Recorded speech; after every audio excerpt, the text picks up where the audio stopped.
Jesse. Let us begin with conditional looping. Sure, Harry. What is conditional looping in programming? Conditional looping refers to executing a block of code repeatedly while a specific condition evaluates to true. It matters because it allows for efficient handling of repetitive tasks such as iterating through data. A practical example is processing user input until the input is valid. Limitations include potential infinite loops if the condition never changes. Key concepts here are conditional looping, iteration, explain its importance, and provide a practical example. Common mistakes candidates make here are forgetting to update the condition inside the loop. How do while and for loops differ? While loops continue until the condition is false.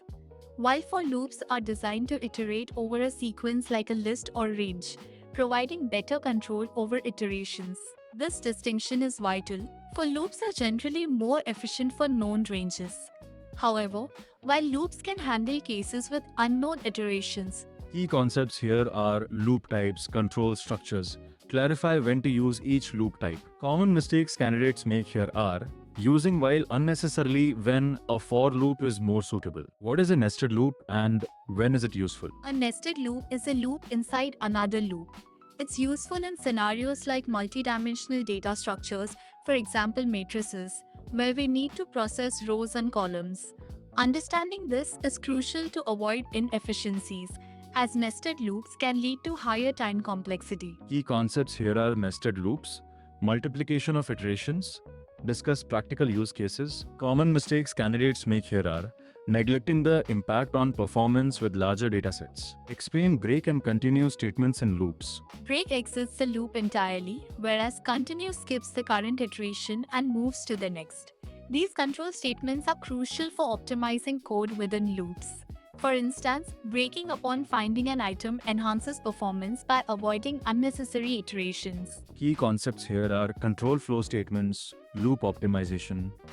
Provide practical examples of each. Common mistakes candidates make here are misusing break in conditions where continue is appropriate. What are some common pitfalls with loops? Common pitfalls include infinite loops caused by faulty conditions, modifying loop variables incorrectly, and neglecting to update the condition within the loop. These can lead to increased resource usage and application crashes, making it essential to test thoroughly for expected behavior. Key concepts here are loop pitfalls, debugging strategies.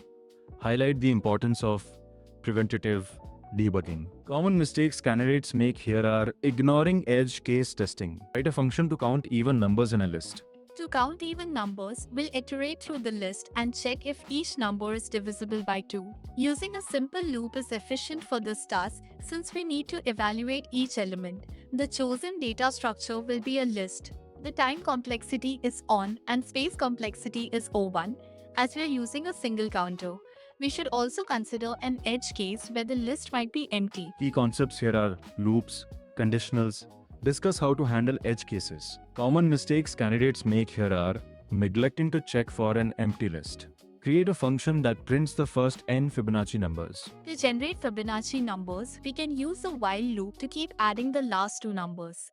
The time complexity is on while the space complexity is O1 because we just maintain a few variables. Edge cases include n being less than 1, in which case we'd return an empty list. Key concepts here are Fibonacci series, looping. Be clear on initial conditions for generating the series. Common mistakes candidates make here are confusing Fibonacci definitions with incorrect sequences. Write a function to find the factorial of a number using recursion. To compute the factorial, we will use recursion but include a loop for clarification. The time complexity is On, while the space complexity will also be On due to the recursion stack. An edge case to consider is when n is 0 as its factorial is defined to be 1. Key concepts here are recursion, factorial computation. Ensure edge cases are handled. Common mistakes candidates make here are forgetting the base case and recursion. Develop a function to print a triangle pattern using nested loops. To construct the triangle pattern, we'll use nested loops, where the outer loop defines the number of levels and the inner loop controls the number of stars. The time complexity is on squared and space complexity is O1 for print statements. We must manage the printing carefully for proper formatting. Key concepts here are nested loops, pattern generation, Emphasize output formatting. Common mistakes candidates make here are incorrect formatting of output. Create a function that checks if a number is prime. To check for prime numbers, we can loop from 2 to the square root of n, checking for divisibility. The time complexity is oscillating and space complexity is O1. Edge cases include numbers less than 2 which are not prime. Key concepts here are prime checking, loop efficiency. Discuss optimization strategies. Common mistakes candidates make here are including 1 as a prime number. That concludes the interview. Thank you, Harry. Subscribe for more advanced Python interviews. For such content, do like, subscribe, and share.